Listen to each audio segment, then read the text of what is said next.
ನಗರದ ಪತ್ರಿಕಾ ಭವನದಲ್ಲಿ ಕರೆದ ಪತ್ರಿಕಾಗೋಷ್ಠಿಯನ್ನು ಉದ್ದೇಶಿಸಿ ಮಾತನಾಡಿ, ಕಳೆದ 5 ವರ್ಷಗಳಿಂದ ಅನಧಿಕೃತವಾಗಿ ತರಕಾರಿ ಮಾರುಕಟ್ಟೆ ಸ್ಥಾಪಿಸಿ ನಗರಸಭೆ ಹಾಗೂ ಮಹಾನಗರ ಪಾಲಿಕೆಗೆ ನಷ್ಟವನ್ನುಂಟು ಮಾಡಿದ್ದಾರೆ.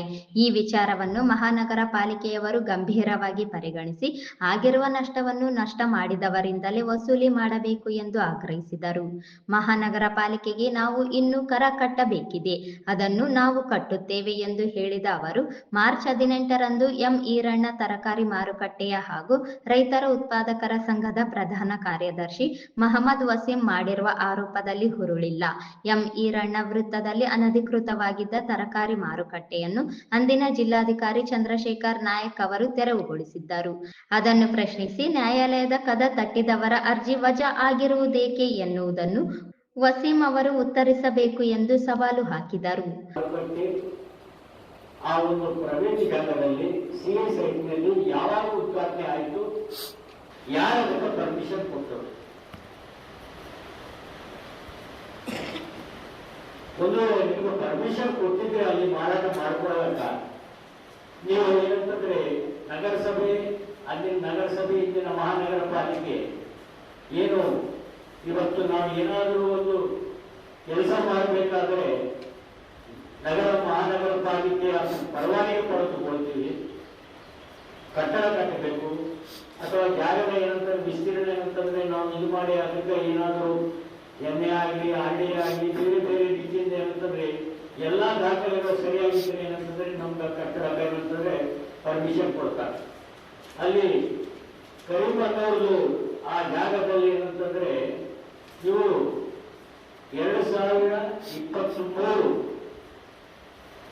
ಜೂನ್ನಲ್ಲಿ ಏನಂತಂದ್ರೆ ಎಂ.ಈರಣ್ಣ ವೃತ್ತದಿಂದ ಸ್ಮಶಾನ ಜಾಗ ಮತ್ತು ಸರ್ಕಾರಿ ಜಾಗ ಮತ್ತು ಪ್ರೈವೇಟ್ ಜಾಗದಲ್ಲಿ ಏನಂತಂದ್ರೆ ಮಾರ್ಕೆಟ್ ಶಿಫ್ಟ್ ಮಾಡಿದರು. ಅದು ರವೀಂದ್ರ ಜಲದಾರ್ ಅವರ ಸಾಹಿತ್ಯದಲ್ಲಿ, ಅದು ವಾರ್ಡ್ ನಂಬರ್ 12ರಲ್ಲಿದೆ. Ward number 12ರಲ್ಲಿದೆ.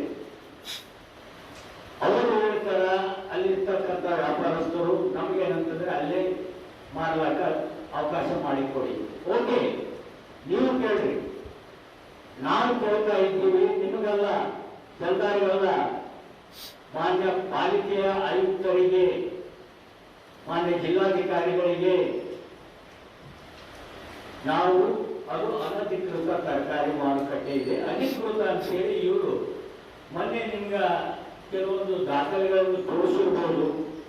ಅದೇನಂತಂದ್ರೆ ಮಹಾವೀರ್ ಅವರು 14.5 ಲಕ್ಷ ರೂಪಾಯಿ ಬಳಸಿಕೊಂಡಿದ್ದಾರಾ, ಇಲ್ಲ ಅದನ್ನು ದುರುಪಯೋಗ ಮಾಡಿಕೊಂಡಿದ್ದಾರಾ? ಸ್ವಾಮಿ, 14.5 ಲಕ್ಷ ನಾವು ಬಳಸಿಕೊಂಡಿಲ್ಲ, ದುರುಪಯೋಗ ಮಾಡಿಕೊಂಡಿಲ್ಲ. ಅದು ಏನಂತಂದ್ರೆ ಕೊರೋನಾ ಸಂದರ್ಭದಿಂದ ಹಿಡಿದು ಇಲ್ಲಿಯವರೆಗೆ ಏನಂತಂದ್ರೆ ತರಕಾರಿ ಮಾರುಕಟ್ಟೆ ಮತ್ತು ವಸೀಂ ಅವರು 500 ಕುಟುಂಬಗಳು ಎಂ ಈರಣ್ಣ ತರಕಾರಿ ಮಾರುಕಟ್ಟೆಯನ್ನು ಅವಲಂಬಿಸಿರುವುದಾಗಿ ಹೇಳಿರುವುದು ಎಷ್ಟು ಸರಿ? ಅವರು ಹೇಳುವ ತರಕಾರಿ ಮಾರುಕಟ್ಟೆ ಇರುವುದು ಸರ್ಕಾರಿಯ ಒತ್ತುವರಿ ಜಾಗ ಹಾಗೂ ಖಾಸಗಿ ಜಾಗದಲ್ಲಿದೆ. ಖಾಸಗಿ ವ್ಯಕ್ತಿ ತಮ್ಮ ಜಾಗದಲ್ಲಿ ತರಕಾರಿ ಮಾರುಕಟ್ಟೆ ಸ್ಥಾಪಿಸಲು ಮಹಾನಗರ ಪಾಲಿಕೆಗೆ ಮನವಿ ಸಲ್ಲಿಸಿದ್ದಾರಾ ಎಂದು ಪ್ರಶ್ನಿಸಿದರು. ನಮ್ಮ ಮೇಲೆ ಹಾಗೂ ನಮ್ಮ ಸಂಘದ ಮೇಲೆ ವಸೀಂ ಮಾಡಿರುವ ಆರೋಪಗಳಲ್ಲಿ ಹುರುಳಿಲ್ಲ ಎಂದು ಸ್ಪಷ್ಟಪಡಿಸಿದ ಅವರು, ನಿಯಮಾನುಸಾರವಾಗಿ ತರಕಾರಿ ಮಾರುಕಟ್ಟೆ ಸ್ಥಾಪಿಸಿದರೆ ನಮ್ಮ ತಕರಾರಿಲ್ಲ ಎಂದರು. ಅದರಲ್ಲಿ ಮತ್ತೆ ಏನಾಯ್ತಂತಂದ್ರೆ 2 ಸಂಘಗಳಾದವು. ಒಂದು ಮೊಹಮ್ಮದ್ ಇಕ್ಬಾಲ್ ಅಂತ ಹೇಳಿ ಅವರು ಸಂಘ ಮಾಡಿಕೊಂಡ್ರು. ಅದು ಯಾಕೆ ಮಾಡಿಕೊಂಡ್ರು ಅವ್ರಿಗೆ ಗೊತ್ತದು. ಹಿಂದೆ ಏನಂತಂದ್ರೆ ನಮ್ದೊಂದೇ ಸಂಘ ಇತ್ತು. ಮೊಹಮ್ಮದ್ ಇಕ್ಬಾಲ್ ಅವರು ಕಾರ್ಯದರ್ಶಿಯಾಗಿ ಕೆಲಸ ನಿರ್ವಹಿಸಿದರು. ಇವರು ಏನ್ ಮಾಡಿದ್ರು, ಮೊಹಮ್ಮದ್ ಇಕ್ಬಾಲ್ ಮತ್ತೆ ರವೀಂದ್ರ ಜಲದಾರ್ ಕೈ ಜೋಡಿಸಿದರು. ಹೇಗಾದ್ರೂ ಮಾಡಿ ಏನಂತಂದ್ರೆ ಮಾವೀರಣ್ಣನ ಡ್ಯಾಮೇಜ್ ಮಾಡಬೇಕು. ಅಂದ್ರೆ ನನಗೆ ಏನಾಗಿದೆ ಅಂತ ಡ್ಯಾಮೇಜ್ ಮಾಡ್ತೀರಪ್ಪ ನೀವು? ಹೇಳಿ. ನಾವೇನಂತಂದ್ರೆ ಇದಕ್ಕೆ ಮುಂಚೆ ಏನಂತಂದ್ರೆ ನಾನು ಒಂದು ಪತ್ರಿಕಾಗೋಷ್ಠಿ ಮಾಡಿದ್ದೆ. ಇದು ವಾರ್ಡಿನಲ್ಲಿ ಸುಸಜ್ಜಿತವಾದ ತರಕಾರಿ ಮಾರುಕಟ್ಟೆ ಕಟ್ಟಿಸಿ ನಗರಸಭೆಗೆ ಆದಾಯ ಬರ್ತದ, ಎಲ್ಲಿ ಬೇಕಲ್ಲಿ ಅಂತ ಕುದುರಿಸಿ ತರಕಾರಿ ಮಾರಾಟ ಮಾಡೋದು ಅಲ್ಲ. ಇನ್ನೊಂದು ಏನಂತಂದ್ರೆ ನಮ್ಮ ದುರ್ದೈವ ಅಂತಕ್ಕ ದುರ್ದೈವ ಮಹಾನಗರ ಪಾಲಿಕೆ ಅಂತ ಹೇಳಿ ಡಿಕ್ಲೇರ್ ಆಗಿದೆ.